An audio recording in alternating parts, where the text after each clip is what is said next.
Kita mau main at least. Setidaknya gue nggak pernah suka sama cowok. At least gue nggak tergila-gila sama cowok yang magang. Karena apa magang maksudnya? At least gue nggak pernah minta diskon danusan ke temen atau sahabat sendiri. At least gue nggak pernah bulol. At least gue nggak pernah nangis meraung-raung di secret MPK. At least gue nggak pernah dihukum pas SMA buat berdiri di depan gerbang karena telat.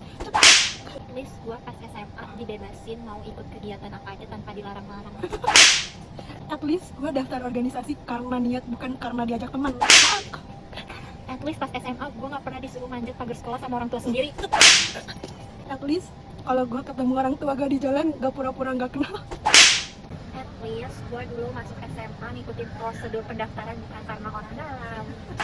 Nah, itu at least gue pas sekolah nggak pernah dihapus pakai tisu muka atau lip. At least gue nggak pernah melabrak pacar gue sendiri dan minta tolong bantuan teman-temannya untuk melabrak dan bikin grup buat masukin si ceweknya itu. At least pas gue ikut organisasi gue taat aturan.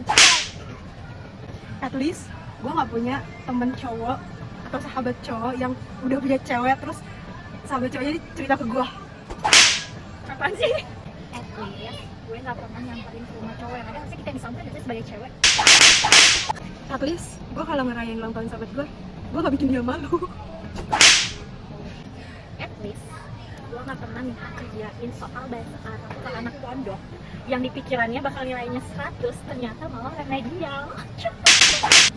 At least ini at leastnya untuk kita bertiga. Gue, lu, David. At least kita kalau main gak sekali setahun.